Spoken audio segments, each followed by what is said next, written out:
आज शाम को प्रभु का वचन के साथ आने के लिए परमेश्वर ने एक अवसर हमारे जीवन में दिया है। इसलिए परमेश्वर को बहुत बहुत धन्यवाद देता हूँ। अभी हम पिछले 3-4 हफ्ते से 4-5 हफ्ते से हम इसी चीज को देख रहा है। प्रभु यीशु मसीह कलीसिया को लेके स्वर्ग की ओर जाएंगे।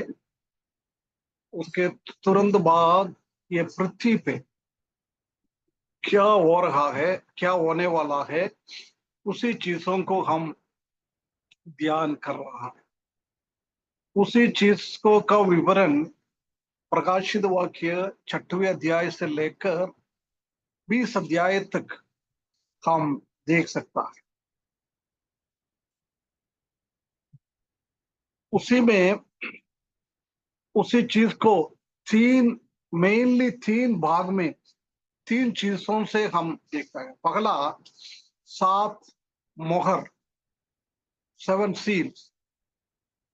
उसके बाद 7 ट्रम्पट, तुरही फूकने का आवाज।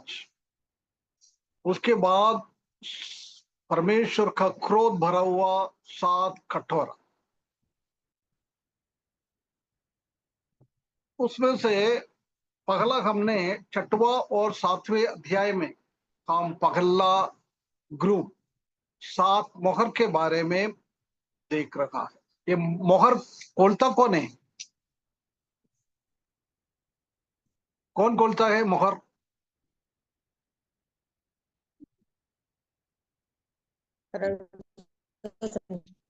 है कौन खोलता है?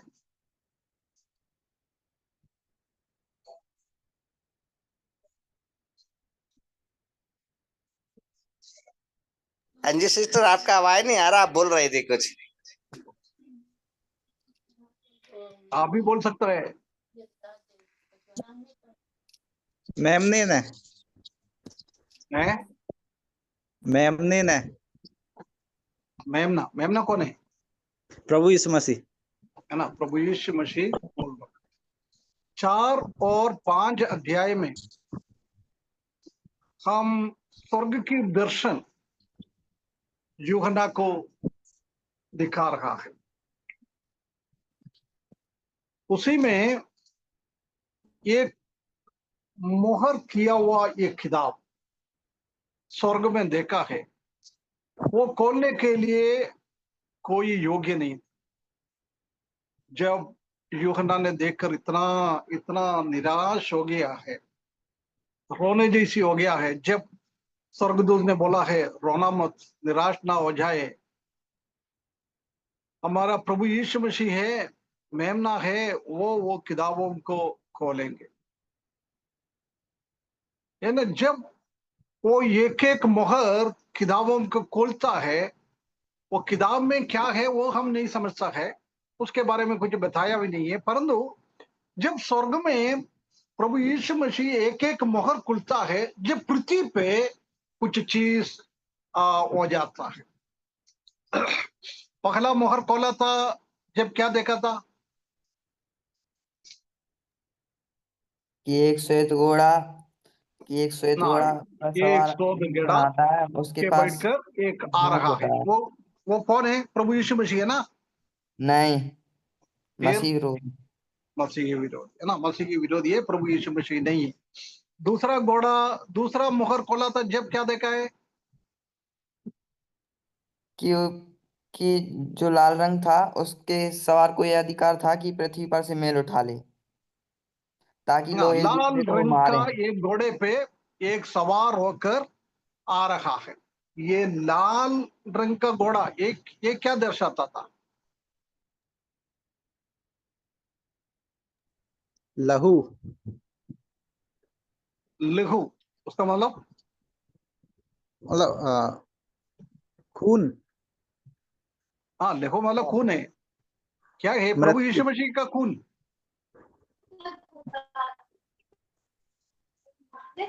आ, बलि किया वो मेमना अंकल। है मेमना का खून है?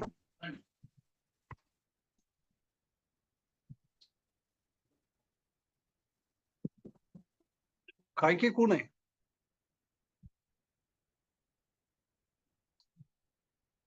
हैं? कहां से खून पृथ्वी आ के रहा है? लोगों का, हैं? पृथ्वी के लोगों अंजू के, एक दूसरे के लोगों का। अंजू सिस्टर का आवाज थोड़ा खटखट आ रहा है। कौन से लोग हैं? पृथ्वी के लोग के लिए वध करने किए जाएंगे, पृथ्वी के लोगों को? वध किए जाने वाले लोग। हाँ, मतलब क्या है ये? कैसे पृथ्वी के लोग वध हो जाता है?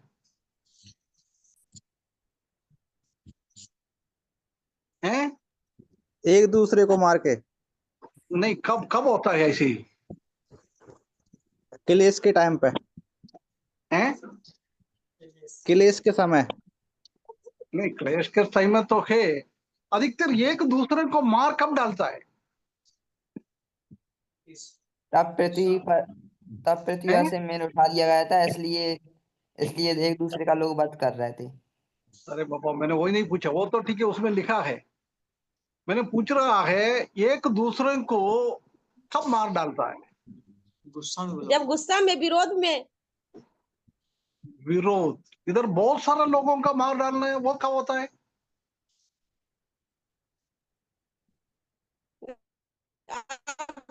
से लोगों का। हैं?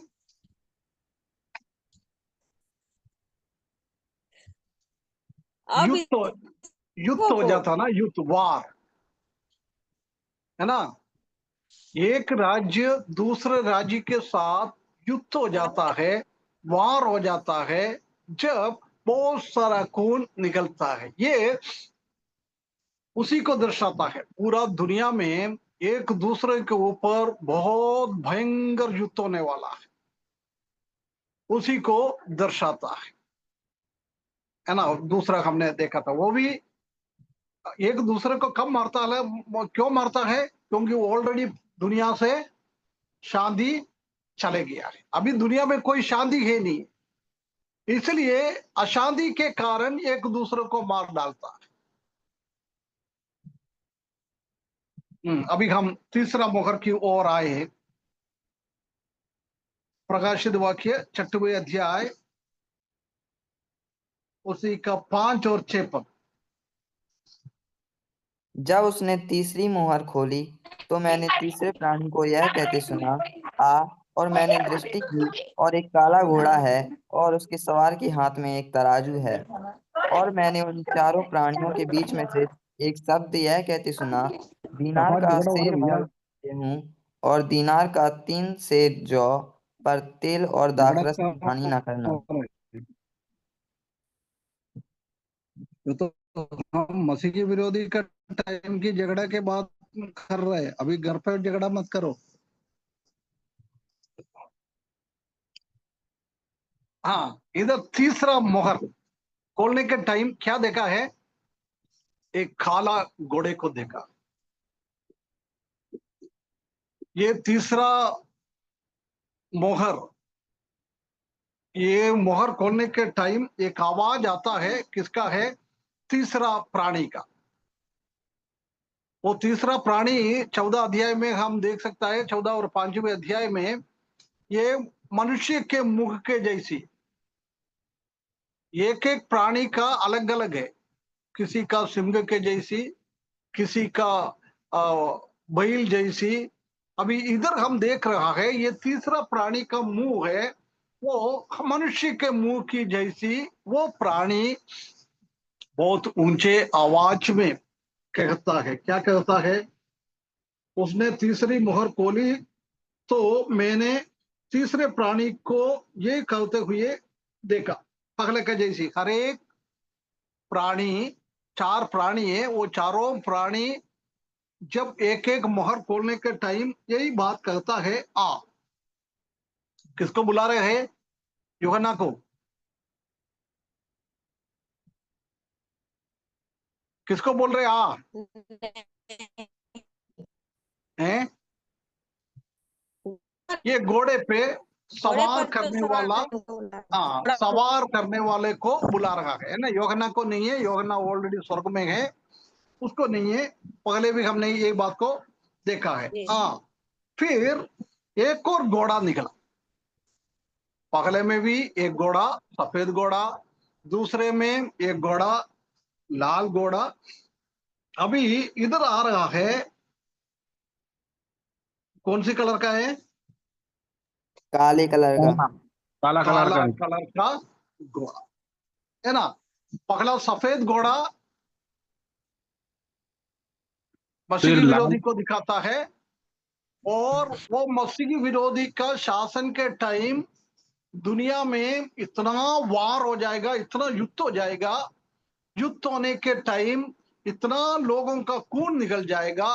वो खून को, उनके हाथ में भी एक तलवार भी है ना, उसका खून निकल जाएगा। वो खून को दर्शाता है ये लाल। अब ये काला, काला किसको दर्शाता है?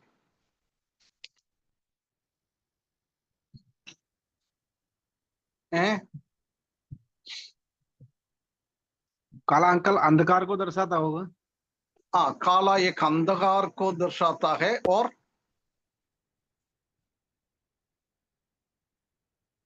जितेंद्र भाई सब केरल में रहता ना, किसी को मंत्री हो, कोई भी बड़ा लोग हो, कोई भी शांत हो जाएगा तो लोग क्या करता है, देखा है?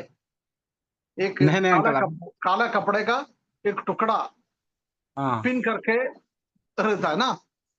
हाँ, वो मार्कर होता है। ऐसा तो मैं तो अभी तक नहीं देखा है, लेकिन ये एक चिन्ह को दर्शाता है कि हम इस, जैसे कि कोई मंत्री हो या कोई किसी भी पार्टी का होता है ना, हम्म, तो उसको दर्शाता है कि ये इसका इस पार्टी का है। और जो काला जो है ना, ये मैं ऐसा नहीं तो नहीं नहीं, नहीं वो नहीं। कोई किसी का मृत्यु हो जाता ना, जब वो काला कपड़े का टुकड़ा शर्ट में नहीं तो जेब में पिन करके लोग चले जाता है। नहीं तो कोई मृत्यु हुआ है, उसका डेड बॉडी स्मशान घाट में लेके जाता है, उसी के गाड़ी के सामने कौन सी झंडा लगाता है? काला। वो तो देखा होगा ना, काला झंडा लगा के गाड़ी लेके जाता है। जी अंकल, जी हमारे अंकल। नॉर्थ में तो इतना नहीं है, परंतु केरल में, साउथ में बहुत होता है ऐसी काला। मतलब एक काला रंग किसको दर्शाता है? मृत्यु को दर्शाता है ना। बहुत बड़ा मृत्यु को दर्शाता है ना। प्रभु यीशु मसीह इस दुनिया में था जब प्रभु यीशु मसीह ने भी ये बात मत्ती सुसमाचार 24 अध्याय 7 पद में, कोई पढ़े? ये ना, ये रोने का आवाज है, ये क्योंकि दुष्टता, ये उसी को सबको दर्शाता है, एक काला कलर। क्योंकि जाति क्योंकि जाति जाति पर और राज्य पर राज्य चढ़ाई करेगा, और जगह जगह अकाल पड़ेंगे और भूकंप होंगे। है ना, राज्य राज्य पर अकाल पड़ेंगे, ऐसी परेशानी हो जाता है 7वें पद में ना। उसके बाद मार्क 13 का 8।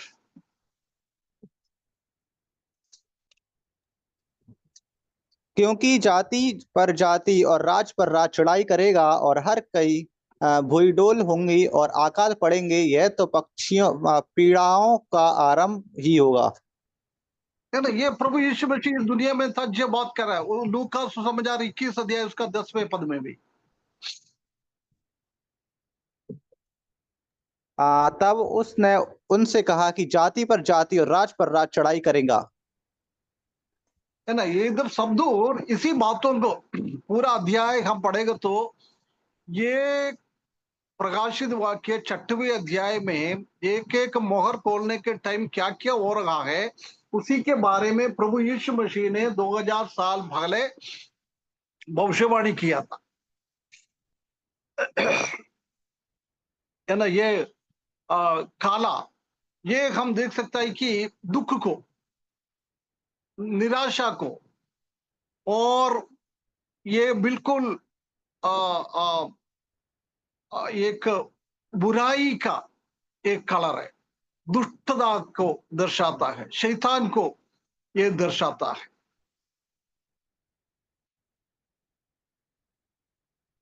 ये और हम देख सकता है कि इस दुनिया में पूरा अकाल अकाल को दर्शाता है। एक बहुत बड़ा अकाल का एक टाइम है। उसी में 6वें पद में हमने क्या पढ़ा था?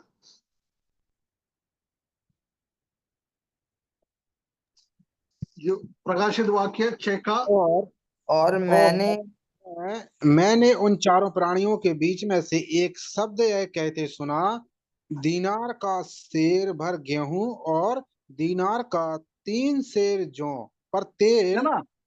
हाँ, ये मतलब ये भाव, गेहूं का भाव और जवर का भाव, ये सब इतना ऊंचा हो गया है, इतना ऊंचा हो गया है, कोई कहा नहीं सकता। ऐसी भाव बढ़ गया। ये अकाल को दर्शाता है। पूरा दुनिया में बहुत बड़ा अकाल होने वाला है। हम जानता है कि अभी काला घोड़ा को, लाल घोड़े को युद्ध को दर्शाता था। जवान लोग सब युद्ध करने के लिए निकल गया है। जब खेती करने के लिए कोई है नहीं था और कटनी का टाइम है तो कोई काटने के लिए नहीं था, गेहूं चावल सब खराब हो गया है। अभी खेती करने वाला भी नहीं, सब युद्ध में। मसीह की विरोधी ने इनको सबको युद्ध करने के लिए लेके गया है। इसलिए कोई खेती करने वाला नहीं है। उसी के कारण बहुत बड़ा अकाल हो गया है ना। एक मृत्यु को दर्शाता था, युद्ध को दर्शाता था। अभी इधर हम देख सकता है कि बहुत बड़ा अकाल है ना। वो प्रभु यीशु मसीह ने भी उसी में वही बात को बता रहा था। बहुत बड़ा अकाल इस दुनिया में आ गया है ना। अनयन कभी नियंत्रण नहीं कर सकता है। ऐसी मंदीवाड़ा इस दुनिया में, पूरा दुनिया में पहुंच गया है। हम जानता है कि आजकल अभी श्रीलंका में बहुत सारा रिसेशन, मंदी और इन्फ्लेशन, पैसा का मूल्य है नहीं है। ऐसी स्थिति में श्रीलंका कई साल पहले, अभी की बात है, वो ऐसी एक हालत, कभी कभी हमारा पॉलिटिकल पार्टी में भी ऑपोजिशन में वाला बोलता है इंडिया का भी हालत बहुत खराब है, कभी भी बहुत बड़ा मंदीवाड़ा आ सकता है ना। भाव इतना बढ़ जाएगा, पैसा का कोई मूल्य है नहीं। पहले के टाइम में 100 रुपया लेके जाता तो पूरा कटोरा भर के सामान लेके आ सकता था। परंतु आजकल हम कटोरा भर के पैसा लेके जाएगा तो भी सामान हमारे जेब में आएगा, इतना ही सामान मिलता है। इतना आजकल इन्फ्लेशन और रिसेशन, मंदीवाड़ा, ये पैसा का कोई वैल्यू है नहीं। इतना गंभीर रीति में अभी से हो रहा है। परंतु जब मसीह विरोधी इस दुनिया में रहेगा, उसी टाइम बहुत खतरनाक रीति से मंदीबाड़ी हो जाएगा। कोई पैसा का मूल्य है नहीं है। कितना भी अभी देख रहा है, 1 दिनार हम लेके जाएगा तो कितना, 1 किलो गेहूं कितना लिखा है? सेर भर गेहूं। हाँ, शेर भर का गेहूं मिलता है। ये क्या है? 1 दिनार मतलब एक आदमी ने सुबह से लेकर शाम तक काम करेगा तो उनका तंगा है। वो तंगा लेके सिर्फ उसके लिए, खाने के लिए, कोई सब्जी खरीदने के लिए नहीं मिलेगा, कोई चिकन खरीदने के लिए पैसा नहीं है, कोई मटन खरीदने के लिए पैसा नहीं है। सिर्फ रोटी बना के खाते जाओ, कोई सब्जी नहीं है, कुछ भी नहीं है। वो भी एक आदमी के लिए। कभी उनका बीवी है, उनका बच्चा लोग है, उनका माता पिता लोग है, उन्हीं को सबको खाने के लिए भी कुछ है नहीं। ऐसी एक स्थिति में ये टाइम में आ जाता है ना, बहुत बड़ा अकाल। किसी का भी पेट भर नहीं सकता है, किसी के लिए भी खाने के लिए बराबर मिलता नहीं। पैसा है तो भी खरीदने के लिए चीज मार्केट में है नहीं है। अभी हो सकता है अमीर लोगों के पास पैसा है, परंतु पैसा लेके जाएगा तो भी उनको खरीदने के लिए कुछ मिलता नहीं है नहीं है कुछ, क्योंकि कई सालों से, कई टाइम से वो खेती नहीं कर रहा है, खेत में कोई खटनी नहीं हो रहा है। ऐसी एक स्थिति में हमारा ये दुनिया, पूरा दुनिया, ये सिर्फ एक ही जगह में नहीं है, पूरा दुनिया में ये अवस्था को आ जाता है।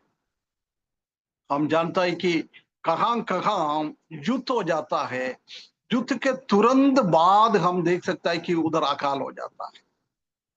किसी भी देश में एक दूसरों के ऊपर युद्ध का वातावरण, युद्ध करता रहता है, उसको तुरंत बाद अकाल उस दुनिया में हो जाता है। इधर भी दूसरा घोड़े पे सवार करने वाला, वो लाल घोड़े पे सवार करने वाला आकर पूरा दुनिया में एक युद्ध का वातावरण हुआ था, एक दूसरे के ऊपर मारना पीटना, उसी के द्वारा कोई खेती करने के लिए टाइम नहीं मिला और ध्यान नहीं दिया है। उसी के तुरंत बाद हम देख सकता है कि ये बहुत बड़ा एक अकाल, किसी के लिए भी कुछ भी नहीं है। हम जानता है कि काला एक शोक को दर्शाता है ना, वही मैंने बोला था, मृत्यु होने के टाइम ये काला कपड़ा डाल के जाता है, उसका मतलब शोक को दर्शाता है, और ये विलाप को दर्शाता है, एक खतरनाक समय को दर्शाता है, एक शारीरिक और बौद्धिक और आत्मिक अकाल को दर्शाता है, बहुत बड़ा बुराई को दर्शाता है ये काला कला, और अच्छाई है नहीं, सब कुछ परमेश्वर के विपरीत में लोग कर रहा है, परमेश्वर को कोई याद नहीं कर रहा है। ऐसी एक स्थिति में पूरा दुनिया बदल जाएगा, ये काला घोड़े का आने का टाइम इतना बहुत बहुत खतरनाक रीति से दुनिया में एक बदलावट आ जाएगा। उसके बाद हम देख सकते हैं कि उसके हाथ में एक तराजू है ना, हाँ और मैंने उनके चारों प्राणियों का दिनार का शेर भर गेहूं और दिनार का 3 शेर जौ पर तेल नहीं, उसका कहीं लिखा ना तराजू, हाँ लिखा है अंकल, वो 5 में ही है, 5वें वचन में लिखा। अच्छा 5 जो है ना। 10 में। मैंने दृष्टि की और देखा ये काला घोड़ा है और उसके सवार के हाथ में एक तराजू है ना। तराजू, तराजू किसको दर्शाता है, क्या के लिए तराजू यूज होता है? तराजू क्या चीजों के को लिए तौलने के लिए। है? तौलने के लिए। मापने के लिए, तोलने के लिए ना। हाँ, इधर देखो, कभी हमारा देश में गेहूं बहुत उत्पन्न हो रहा है, जब लोग इतना ध्यान नहीं देता है ना, कोई गरीब लोगों को भी बोला तो थोड़ा लेके चले जाओ है, परंतु इधर हम देख सकता है कि ये कुछ चीज है नहीं है, इसलिए वो नाप तोल, सोना कैसे तोलता है, ऐसी तोलने के लिए इनके हाथ में एक तराजू, ऐसी वो तोलता है सोना जैसी। हम जानता है, कभी हम आ, किराना का दुकान में गया है, कोई चावल लिया, नहीं तो गेहूं लिया, आटा लिया है, उसी में कभी एक दो मक्खी बैठेगा तो वो दुकानदार उसका ध्यान देता है? नहीं नहीं। लिएगा, देखेगा ना, नहीं देखेगा, क्योंकि एक दो मक्खी उसी के ऊपर बैठेगा तो उसका वजन में इतना फर्क नहीं पड़ेगा। परंतु यदि हम सोने के दुकान में गया है, वो सोना तोल रहा था, उसी के ऊपर एक दो मक्खी आके बैठ जाएगा तो उसी का ध्यान देता है ना, क्योंकि सोना का वजन भाव इतना ज्यादा है, एक दो मक्खी बैठ जाएगा तो भी उसी में 1 मिलीग्राम का भी फर्क पड़ेगा तो उतना पैसा हमारा फालतू जाएगा। इसलिए सोना ऐसी सोच समझ कर तोलता है, बाकी चीज का इतना सोच समझ के नहीं है। 10 ग्राम 20 ग्राम 50 ग्राम ज्यादा है तो भी हमको देता है। इधर इनके हाथ में एक तराजू रखा है, उसका मतलब यही है कि चीज का इतना कमी है, इतना कमी है। 1 किलो पूछेगा तो वो बराबर 1 किलो ही दिएगा।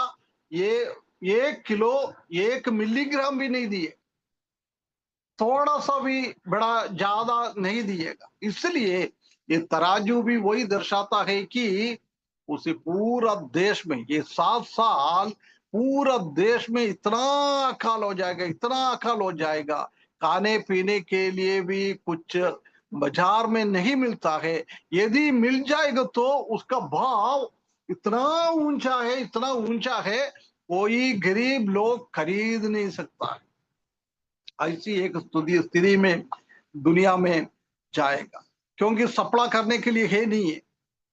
रेशन, हम रेशन के दुकान में जाएगा तो ऐसी सरकार थोड़ा थोड़ा लोगों को देता है। ऐसी एक स्थिति में ये पूरा देश बदल जाएगा, ये बात को हम देख सकते हैं। अभी अच्छा गेहूं सब अच्छा अच्छा हो जाता है, उसी टाइम 1 दिनार मतलब 1 दिन का तंगा लेकर, उसी का मजदूरी लेकर हम दुकान में जाएगा तो कम से कम 20 नाप हमको गेहूं मिलता है। अभी मतलब कोई युद्ध नहीं है, कोई अकाल नहीं है उसी टाइम, परंतु उसी के जेब में 20 के जगह में इधर हम देख सकता है कि एक ही है। देख कितना फर्क है, कितना फर्क है। प्रभु यीशु मसीह आने के पहले ये मसीही विरोधी शासन करने के पहले 20 तोला गेहूं मिलता था 1 दिनार में, 1 दिन का मजदूरी में। परंतु जब मसीही विरोधी शासन करने के लिए चालू किया है, 1 दिन का मजदूरी में लोगों को 1 तोला गेहूं मिल रहा है। इतना भाव बढ़ गया, 20 गुना भाव बढ़ गया है। अभी एक रुपये में 1 किलो गेहूं मिल रहा तो उसी टाइम 20 रुपये में 1 किलो गेहूं मिलता है। ऐसी एक हालत में ये दुनिया चले जाएगा, बहुत मुश्किल है।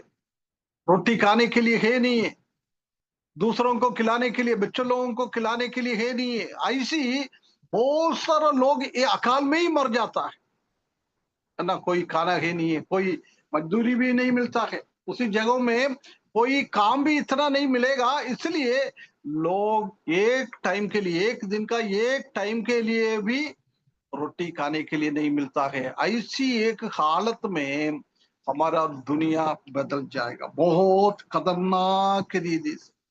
कोई बुढ़ा बाप मम्मी है तो उनको भी खिलाने के लिए हमारे पास है नहीं। इतना इतना एक बहुत तरीके से दुनिया उसी टाइम, बहुत 7 साल महाक्लेश के टाइम दुनिया में ऐसी एक हालत हो जाएगा। उसके तुरंत बाद क्या बोल रहा है 6वें पद में, और मैंने एक चारों प्राणियों के बीच में से एक शब्द कहते हुए सुना, सिनार का 1 सेर भर गेहूं और दिनार का 3 सेर जौ पर तेल और दाखरस को हानि न करना।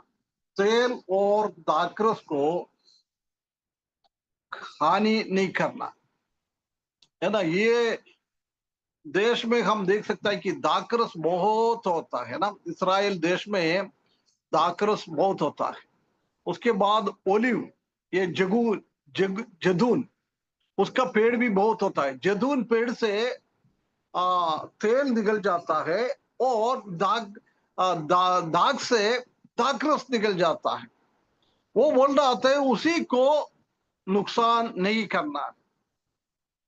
हम जानते हैं कि इसलिए ये गेहूं काटने से 4-5 महीने के बाद एक दाखरस और ये ओलिव पेड़ का फल निकलता है। इसलिए बोल रहा है अभी तुम उसको नुकसान ना करे, कभी कर दिया तो वो भी नहीं मिलेगा। उसके बाद हम देख सकते हैं कि ये दोनों चीज दवाई के लिए भी यूज करता है ना। इसलिए बोल रहा है अभी तुम्हारा अकाल के कारण बहुत सारा लोग बीमार हो जाएगा, मृत्यु हो जाएगा। इसलिए उसी टाइम उनको दवाई पिलाने के लिए, दवाई खिलाने के लिए ये दोनों का भी बहुत जरूरी है। इसलिए उसको नुकसान ना करें, क्योंकि उसी में अभी तो फल है नहीं है। अभी कई टाइम के बाद उसी में ओलिव ट्री में और वाइन में, ये दोनों में फल बहुत महीने के बाद निकल जाता है। इसलिए अभी उसको कुछ नुकसान करने के लिए है नहीं, है ना। शैतान का भी काम हम जानता है वो हमारा जीवन में कोई लाभदायक चीज हो तो उसी को वो नुकसान देता है।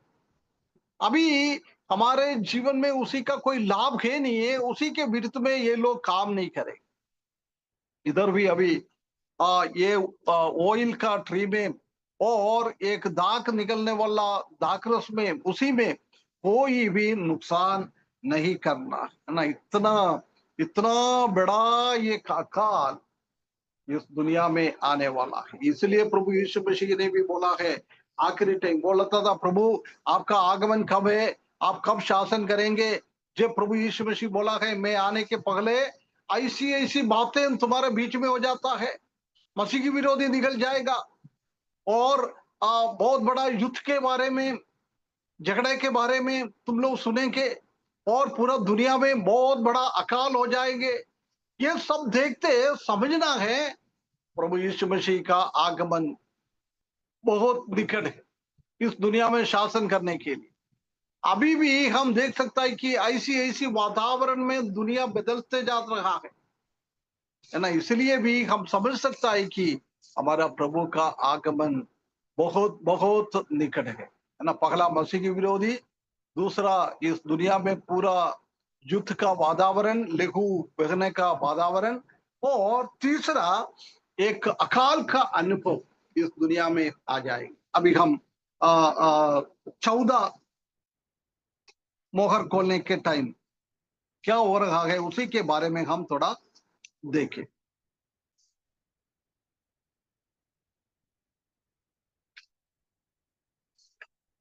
7 और 8 पद को। और जब उसने चौथी मोहर खोली तो मैंने चौथे प्राणी का शब्द यह कहते सुना, आ, मैंने दृष्टि की और एक पीला घोड़ा है और उसके सवार का नाम मृत्यु है और अधोलोक उसके पीछे पीछे है। और उन्हें पृथ्वी की 1/4 पर यह अधिकार दिया गया कि तलवार और अकाल और मरी और पृथ्वी के वन पशुओं के द्वारा लोगों को मार डालें। है ना। तीसरा 14 मोहर खोला है, उसी टाइम एक जानवर का, एक प्राणी का आवाज सुनता है। ये प्राणी 14वां प्राणी है, उसी का मुंह उकाब की जैसी है, ईगल की जैसी मुंह वाला वो प्राणी आवाज कर रहा है। इधर भी वो हम देख सकता है कि तब उसके 14 मुहर खोली तो मैंने 14 प्राणी का शब्द कहते हुए सुना, इधर भी वही बोल रहे, आ जाओ। अभी 14 कौन है, उसी को बुला रखा है। जब मैंने दृष्टि की, जब यूहन्ना देख रहा है, जब क्या देखा है, और देखो एक पीला सा घोड़ा आ रहा है। एक पेल कलर, एक पीला कलर का एक घोड़ा, है ना। ये पीला हम देख सकता है कि महामारी को दर्शाता है और मृत्यु को दर्शाता है। महामारी और मृत्यु। अभी देखो युद्ध हुआ है, युद्ध में लोग, बहुत सारा लोग मर गया है, बहुत सारा लोग युद्ध करने के लिए मैदान में चले गया है। इसलिए खेती करने के लिए कोई है नहीं था, खेती का काटने के लिए कोई है नहीं था। उसी के कारण पूरा दुनिया में अकाल आ गया है, कोई खाने पीने के लिए है नहीं है। अभी हम देख सकते हैं कि लोगों के पास कोई खाने पीने के लिए है नहीं है, तो उनके जीवन में इतना बीमारियां आ जाता है, इतना बीमारियां आ जाता है। हम जानते हैं कि पहले के टाइम में अफ्रीकन कंट्री में बहुत सारा गरीब लोग था। गरीब लोग के कारण उन लोगों का अभी भी उनका गांवों में जाएगा तो बहुत सारा गरीब लोग है, उसी में खाने पीने के लिए है नहीं है। इसके कारण उनका जीवन में ऐसी महामारी उनका बीच में आ जाता है। कभी कभी बच्चे लोगों को हम देखेंगे तो मांस नहीं है, कुछ भी नहीं है, सिर्फ हड्डी हड्डी दिखता है। ऐसी एक बहुत सारा बीमारी हम देख सकता है। इधर भी वही चीज को ये पीला घोड़ा वो दर्शाता है, एक बहुत बड़ा एक एक महामारी का एक अनुभव। महामारी के द्वारा मृत्यु, बहुत सारा तकलीफ परेशानी इधर आ जाता है ना। एक वो तलवार के द्वारा उसने मार डाल दिया है लोगों को, उसी के कारण उनके बीच में भूख आ गया है, अकाल आ गया है। अकाल के कारण बहुत सारा महामारी और मृत्यु पूरा दुनिया में आया, बहुत खतरनाक रीति से। ये आखिरी सील है, ये सील खोलने के द्वारा घोड़ा आ जाता है। अभी पहला में घोड़ा आया, दूसरा में घोड़ा आया, तीसरा में घोड़ा आया और 14 में भी घोड़ा आया। अभी घोड़ा नहीं आएगा, ये आखिरी है ना। वो घोड़े के ऊपर एक पीला कलर का एक कपड़ा बांधते हुए एक लोगों को देखा है। ये चारों ओर पूरा दुनिया में ये फैल जाएगा, है ना। ये उखाव की जैसी एक है घोड़े। ये उधर हम देख सकते हैं कि पेल हॉर्स, पीला घोड़ा। वो पीला घोड़ा ये बीमारियों को दर्शाता है, बहुत सारा महामारी। हम जानते हैं कि किसी लोगों को कुछ बीमार हो जाओ तो उसका आंख भी थोड़ा पीलापन हो जाता है, उसका शरीर में भी थोड़ा पीलापन दिखता है। उसका मतलब कुछ तो कुछ इन लोगों को बीमारी है ना। इधर पूर्ण रीति से पीला से भरा हुआ है। ये पूरा दुनिया के ऊपर ऐसी एक अवस्था में आता है। उसके बाद बोल रहा है, उसका नाम क्या है? मृत्यु और पाताल ना। सवार का नाम मृत्यु है और अधोलोक उसके पीछे है। मृत्यु और अधोलोक खाने के लिए है नहीं है, पीने के लिए कुछ है नहीं है। उसी के कारण उनके जीवन में इतना बीमारी आ जाएगा, इतना बीमारी आ जाएगा। वो बीमारी के द्वारा बहुत सारा लोग दुनिया से खत्म हो जाएगा। मृत्यु के द्वारा अधोलोक में पहुंच जाएगा, उसका आत्मा अधोलोक में पहुंच जाएगा। ऐसी एक बहुत गंभीर स्थिति में हम इस दुनिया से जाने के बाद मसीह की विरोधी इस दुनिया में शासन करने के लिए आता है। ऐसी क्लेश दुनिया में आ जाता है।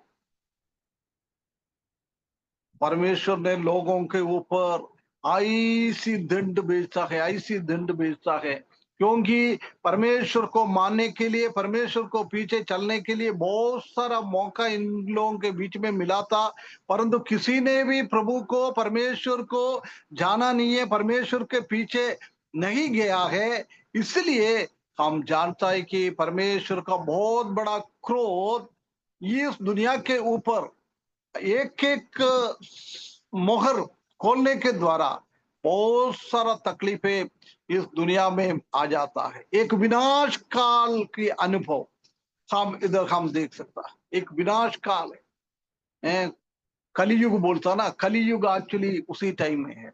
मसीह के विरोधी जब इस दुनिया में शासन करेंगे उसी टाइम एक कलियुग हम देख सकता है। कई लोग आज भी बोलता है इतना बीमारी आ रहा है, इतना तकलीफ आ रहा है, इसलिए बोल रहा है कलियुग चालू हो गया है।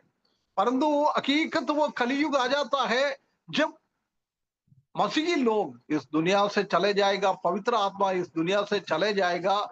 उसके तुरंत बाद मसीही विरोधी शासन करने के लिए आता है, जब परमेश्वर ने इस दुनिया के ऊपर ऐसी मृत्यु, ऐसी युद्ध, ऐसी अकाल, ऐसी महामारी, ये सब प्रभु यीशु मसीह इस दुनिया के ऊपर 7 साल बहुत गंभीर रीति से ये आगे बढ़ते जाएगा। ये बात को हम देख सकता है।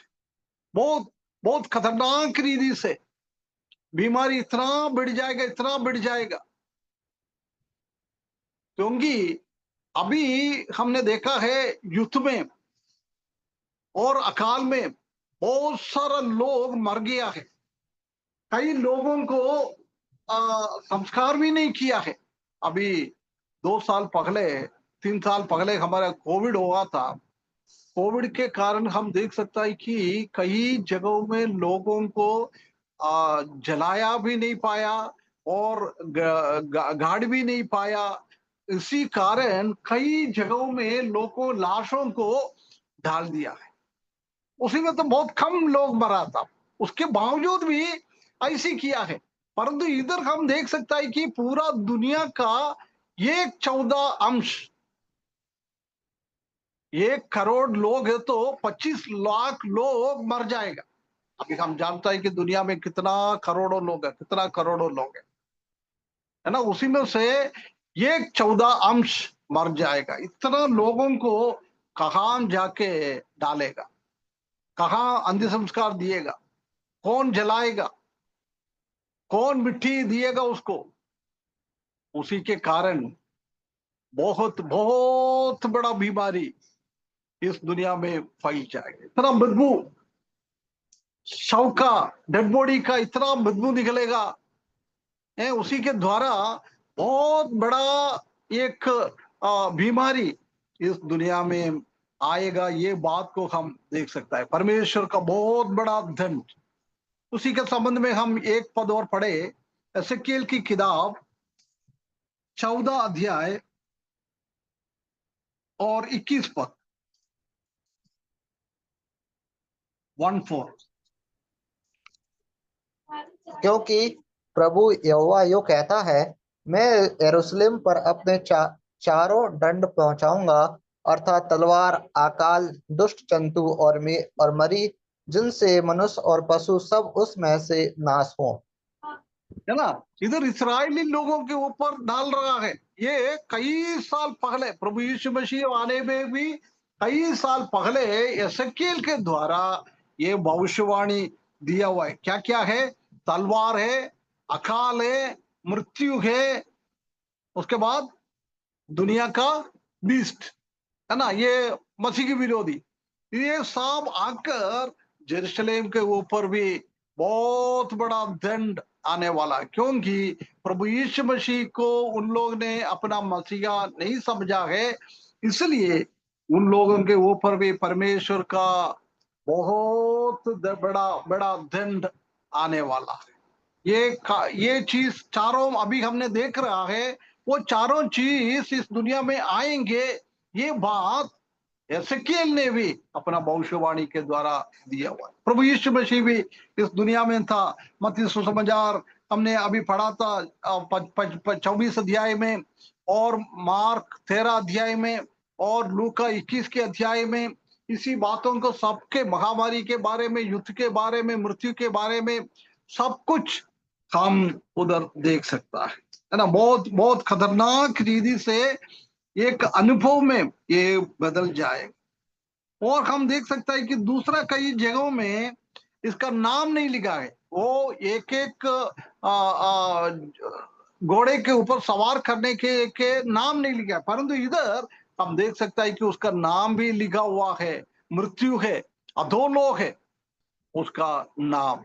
देख प्रिय भाइयों बहनों, कितना कितना बहुत बड़ा गंभीर अनुभव ये 7 साल में हो जाएगा। परमेश्वर का क्रोध इस दुनिया में आएंगे।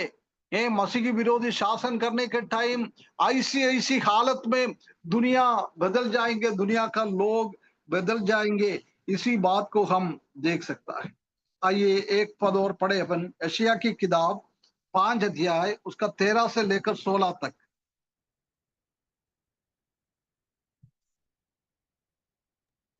इसलिए अज्ञानता के कारण मेरी प्रजा बंधुआई में जाती है, उसके प्रतिष्ठित पुरुष भूखे मरते और साधारण लोग प्यास से व्याकुल होते हैं। इसलिए अधोलोक न अत्यंत लालसा करके अपना मुंह बेपरिमाण पसारा है, और उनका वैभव और भीड़ भाड़ और आनंद करने वाले सब के सब उसके मुंह में जा पड़ते हैं।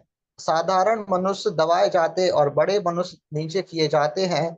और अभिमानियों की आंखें नीची की जाती हैं, परंतु सेनाओं का यहोवा न्याय करने के कारण महान ठहरता और पवित्र परमेश्वर धर्मी होने के कारण पवित्र ठहरता है। इधर भी एक हालत बहुत गंभीर रीति से यशायाह ने भी इसी बात को बताया है। दुनिया का हालत आखिरी टाइम में बहुत खतरनाक रीति में बदल जाएंगे।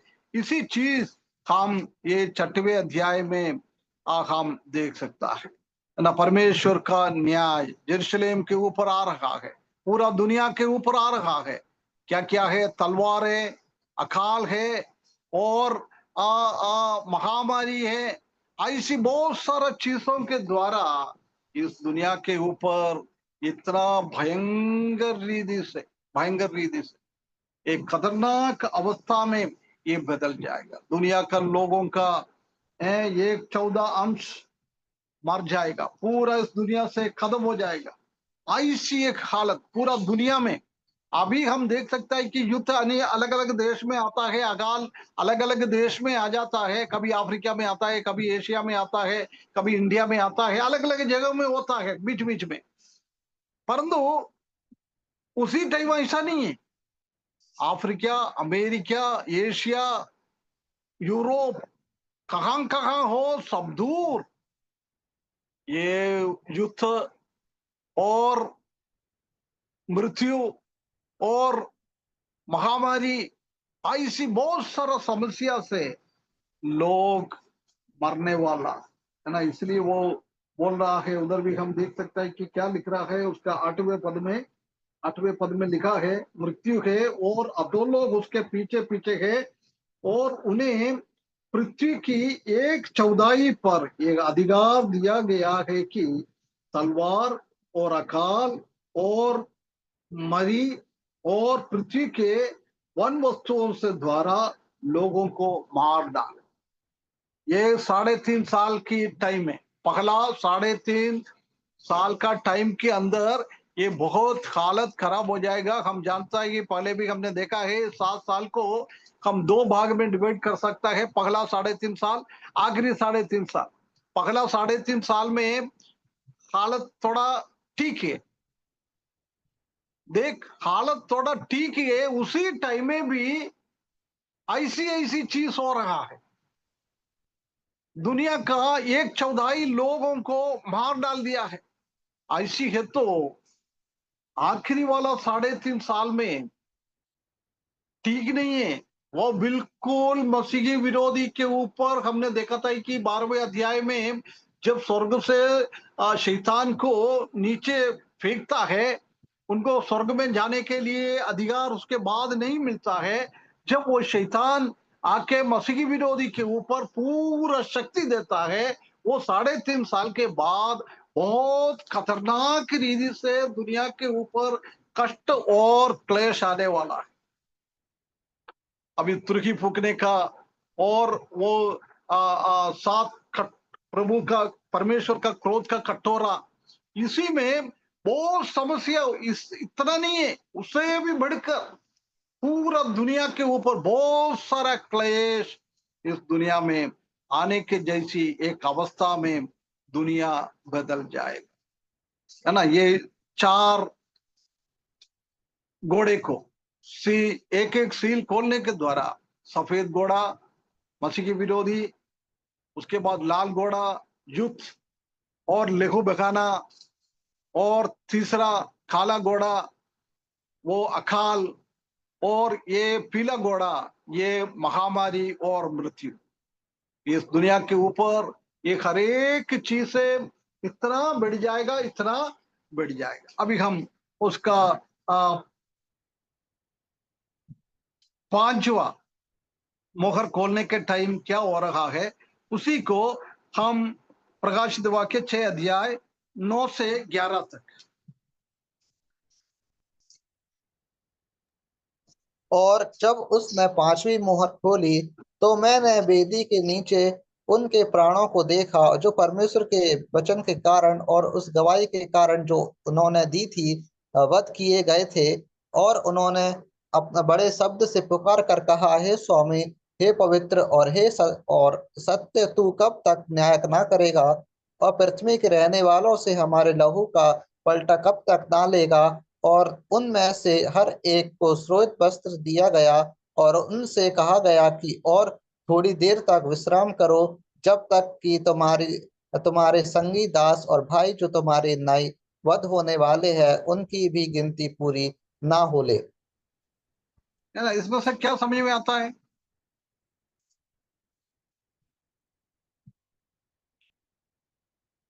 पांचवा मोहर खोलने के टाइम क्या क्या, इसमें से क्या समझ में आ रहा है?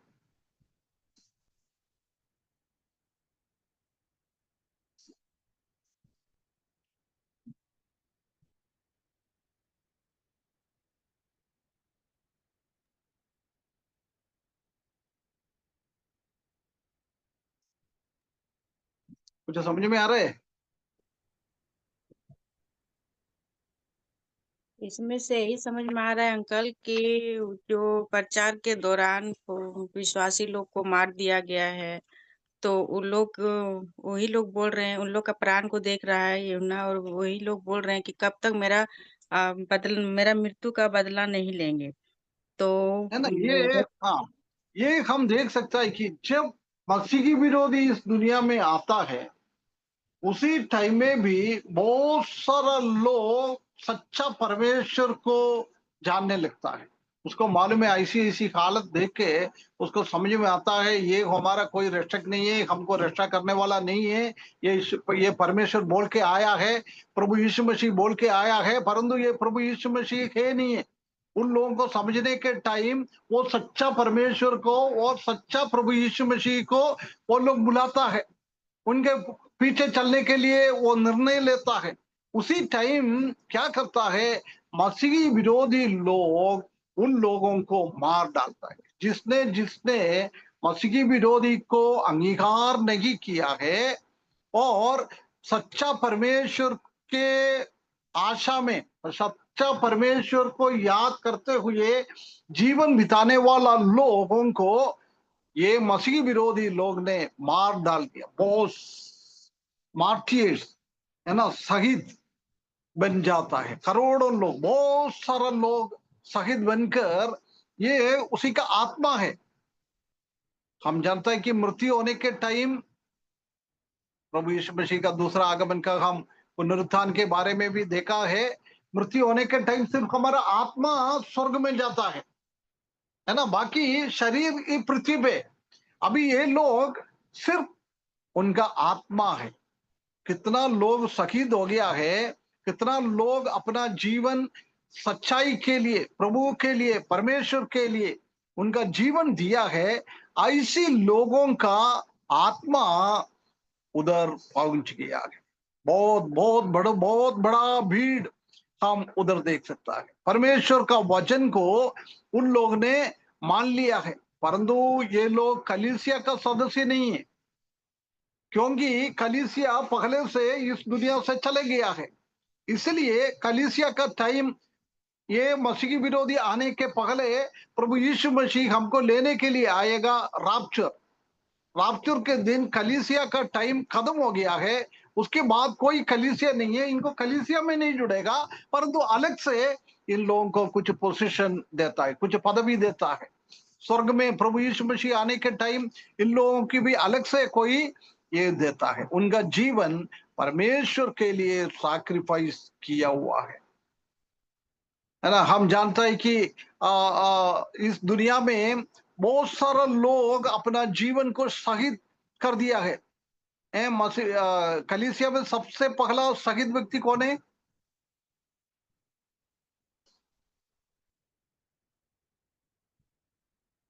प्रभु यीशु मसीह का विश्वास के लिए सबसे पहला जान दिया हुआ व्यक्ति कौन है? यूहन्ना बपतिस्मा देने वाला। यूहन्ना यूहन्ना बपतिस्मा देने वाला। जी। वो तो कलीसिया का सदस्य नहीं है ना।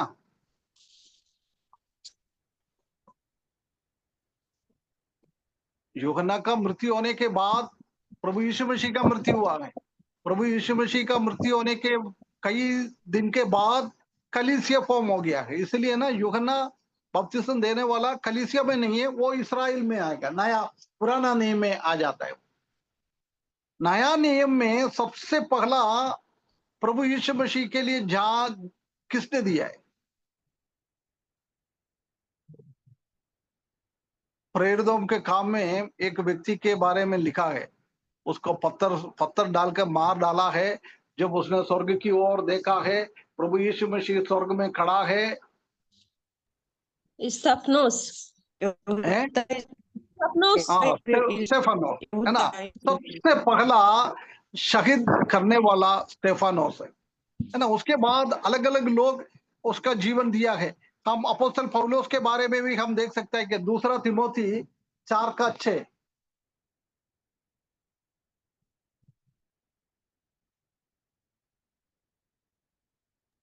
क्योंकि अब मैं अग्र की नाई उड़ेला जाता हूँ और मेरे कूच का समय आ पहुंचा है ना। वो बोल रहा मैं भी सैक्रिफाइस करने वाला है, क्योंकि कुछ दिनों के बाद नीरो ने, उधर का रोमन चक्रवर्ती था, वो उसी का गर्दन काटने वाला है। पौलुस को मालूम है, इसलिए पौलुस बोल रहा है मेरा भी बलिदान चढ़ने का, प्रभु के लिए मेरा जान शहीद करने का टाइम आ चुका है ना। उसके बाद फिलिपियों की किताब 2 अध्याय उसका 17 पद।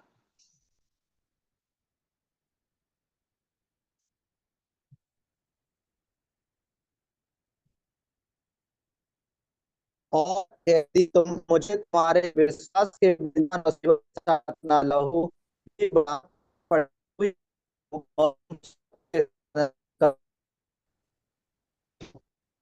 एक बार और पढ़ना ब्रदर, वो क्लियर नहीं हो रहा है, आवाज कट रहा है। और यदि मुझे तुम्हारे विश्वास और के बलिदान हाँ हाँ, पढ़ो यदि गौरव। मुझे तुम्हारे विश्वास के बलिदान और सेवा के साथ अपना लहू भी बहाना पड़े, तो भी मैं आनंदित हूँ और है तुम ना। सब के साथ आनंद करता रहूंगा। हाँ, ये पौलुस बता रहा है मेरा जीवन प्रभु के लिए देने के लिए मैं आनंदित हूँ, आनंदित हूँ। है ना। ये लोग भी इतना प्रभु के लिए, उनको मालूम था मसीही विरोधी उसको मार डालेगा, उसके बावजूद भी उन लोग ने मसीही विरोधी को अंगीकार नहीं किया है। परमेश्वर की ओर प्रसन्नता के साथ मसीही विरोधी का तलवार के सामने खड़ा हो गया है। कैसे पौलुस अपना जीवन दिया है, ऐसी ये लोग भी अपना जीवन दिया हुआ लोगों को हम देख सकते हैं। उधर हम देख सकते हैं कि वो बीच में 3.5 साल के बाद फिर लोगों को मार डाला है, उनका आत्मा स्वर्ग में पहुंचा है। जब बोल रहे थे प्रभु देख हमको ऐसी मार के इस दुनिया में अभी हम स्वर्ग में आया है, उनका बदला कब डालेगा? जब प्रभु यीशु मसीह क्या बोल रहे हैं, अभी तुम्हारा भाई लोग और भी ऐसी कष्ट और तकलीफ और मृत्यु सहना है, उसके बाद एक साथ मैं इन लोगों का बदला ले लूं। अभी 3.5 साल के अंदर बहुत सारे लोगों को वध किया है। ऐसी 3.5 साल के बाद दूसरा 3.5 साल में भी बहुत सारा लोगों को वध करेंगे, है ना। ऐसी लोगों को इतना हम जानता है कि मसीही विरोधी लोग आज हम देख सकते हैं कि उसी का भी आरंभ देख रहा है। प्रभु यीशु मसीह के ऊपर विश्वास करने वालों लोगों को मार डालने के लिए आज भी लोग इतना पीछे पड़ता है, पीछे पड़ता है ना। उसी टाइम बहुत सारा लोग उसी को पीछे पड़ेंगे। देख किसका आत्मा है, वो आत्मा होते हुए भी वो बातचीत कर रहे हैं, रो रहा है, बदला लेने के लिए बोल रहा है, सफेद कपड़ा दे रहा है। उसका मतलब आत्मा मतलब सिर्फ एक शक्ति नहीं है, बिना रूप का नहीं है, इसको में भी रूप है। हमारा शरीर जैसी उनको भी अलग से एक स्वरूप है। वो बात कर सकता है, रो सकता है, बदला लेने के लिए बात कर सकता है, कपड़ा पहन सकता है। ये ऐसी एक स्थिति में पहले भी हमने आत्मा के बारे में वो देखा था, इधर भी वही दिखाता है। ये पुनरुत्थान नहीं हुआ इन लोगों का भी। इन लोगों का पुनरुत्थान 3.5 साल के बाद, 7 साल का महाक्लेश के टाइम के बाद, मसीही विरोधी को खत्म करने के बाद 1000 साल शासन करने के लिए प्रभु यीशु मसीह दुनिया में चालू हो जाएगा, उसी के तुरंत पहले इन लोगों का पुनरुत्थान हो जाता है ना। परंतु 20 अध्याय में हम देख सकते हैं कि उनका पुनरुत्थान के बारे में, अभी ये पुनरुत्थित शरीर में नहीं है, सिर्फ आत्मा है। अभी हम मृत्यु होने के बाद हमारा आत्मा कैसे स्वर्ग में जाएगा, उसी स्थिति में इन लोगों को भी आत्मा उधर पहुंच गया। प्रभु यीशु मसीह बोल रहे नहीं, अभी तुम्हारे जैसी तुम्हारा भाई लोग बहुत सारा लोग मृत्यु सहने वाला है। प्रभु यीशु मसीह को कई लोग उसी टाइम में भी बहुत आगे हम पढ़े 12 अध्याय में सब जाएगा तो, और 16 अध्याय 17 अध्याय में हम देख सकते हैं कि स्वर्गदूत भी सुसमाचार सुनाता है, राज्य का सुसमाचार, अभी का अनुग्रह का सुसमाचार नहीं, राज्य का सुसमाचार सुनाएंगे जब बहुत सारा लोग प्रभु में आ जाएंगे, प्रभु यीशु मसीह को अंगीकार करेंगे, वो विश्वास करता है। उसी टाइम उन लोगों के पीछे मसीह के विरोधी पड़े रहेंगे, मसीह के विरोधी उनको सबको सत्यानाश करेंगे, मार डालेंगे बहुत खतरनाक रीति से। परमेश्वर ने अन्य जाति लोगों के ऊपर अभी हमने देखा है, युद्ध के कारण उनको तंग कर रहा है, मृत्यु के कारण उनको तंग कर रहा है, अकाल के कारण उनको तंग कर रहा है, महामारी के कारण उनको तंग कर रहा है। ऐसी दुनिया में प्रभु यीशु मसीह को अंगीकार करने वाला लोगों को, परमेश्वर का सच्चाई के पीछे चलने वाला लोगों को, इस्राएली लोगों के अविश्वास के पीछे उन लोगों को भी मार डालने के लिए मसीह के विरोधी भी बहुत काम करता है। परमेश्वर का क्रोध अलग से, मसीह के विरोधी का भी क्रोध अलग से, दोनों तरीके से पूरा दुनिया के लोगों के ऊपर इतना क्लेश आ जाएगा, इतना क्लेश आ जाएगा, कभी हमने सुना नहीं है। ऐसी अकाल के बारे में हमने सुना नहीं है, ऐसी युद्ध के बारे में हमने कभी सुना नहीं है। अभी हम सुन रहा है रशिया और यूक्रेन दो राज्य के बीच में ही है, और अभी हम सुन रहा है इस्राएल और अरेबियन लोगों का कुछ राज्यों के बीच में ही युद्ध है, पूरा दुनिया में नहीं है। इंडिया और पाकिस्तान के बीच में थोड़ा बहुत चलता है, ज्यादा युद्ध नहीं है। चाइना के बीच में और इंडिया के बीच में थोड़ा बहुत तो उसका बॉर्डर पे चलता रहता है, परंतु उसी दिन ऐसा नहीं है। ये 7 साल महाक्लेश इस दुनिया में आएंगे, उसी टाइम ऐसा नहीं है, पूरा दुनिया के ऊपर, पूरा दुनिया के ऊपर। अभी ये युद्ध के कारण और अकाल के कारण और महामारी के कारण हमने देखा है कि पूरा दुनिया का 1/4 लोगों को खत्म कर दिया है। ऐसी बहुत बड़ा एक खतरनाक विपत्ति इस दुनिया के ऊपर आने वाला है। परंतु हम कितना भाग्यशाली लोग, परमेश्वर ने हमको बचा लिया है, हमको इस तकलीफों से, इस महामारी से, इस महाक्लेश से परमेश्वर ने हमको बचा लिया है। उसी के पहले हम इस दुनिया से चले जाएंगे, है ना। इसलिए हमारा दोस्त लोग अभी तक प्रभु में नहीं आया है, उन लोगों को ये हमको समझाना है। और हमारा परमेश्वर इसी वचन को, इसी बात को बाइबल में बहुत क्लियरली लिखा हुआ है। ऐसी बहुत बड़ा क्लेश दुनिया के ऊपर आने वाला है, बहुत खतरनाक रीति से। अभी हम आगे पढ़ेंगे तो और खतरनाक रीति से, बहुत भयंकर रीति से पृथ्वी के ऊपर बहुत बड़ा विपत्ति आने वाला है, पूरा दुनिया के लोगों को मार डालेंगे, ऐसी एक स्थिति में आएंगे। इसलिए हम ये दंड के बारे में, ये न्याय के बारे में, परमेश्वर के न्याय के बारे में, पृथ्वी पे आखिरी 7 साल आने वाला है उसी के बारे में हम लोगों को समझाना है। जब समझने के टाइम वो लोग का उद्धार होने के लिए हम प्रार्थना करें और परमेश्वर को हम धन्यवाद करें, प्रभु ये बहुत बड़ा महामारी से मुझे आपने बचाया है। उसी के पहले मुझे आप आकर एक पुनरुत्थित शरीर में, शक्तिमान शरीर में, कोई बीमारी नहीं है, कोई तकलीफ नहीं है, ऐसी एक शरीर में हमको बदल जाएंगे। जब इस पृथ्वी पे ऐसी परमेश्वर का क्रोध और मसीह विरोधी का भी क्रोध एक जैसी बढ़ते जाएगा जब हम परमेश्वर के साथ, प्रभु यीशु मसीह के साथ हम स्वर्ग में रहेंगे। इतना एक धन्य आशा परमेश्वर ने हमको दिया है, इसलिए हम परमेश्वर को धन्यवाद करते हुए, लोगों को ये समझाते हुए हमारा जीवन बिताने के लिए परमेश्वर हमको सकायदा करे, उसके बड़े नाम की महिमा हो।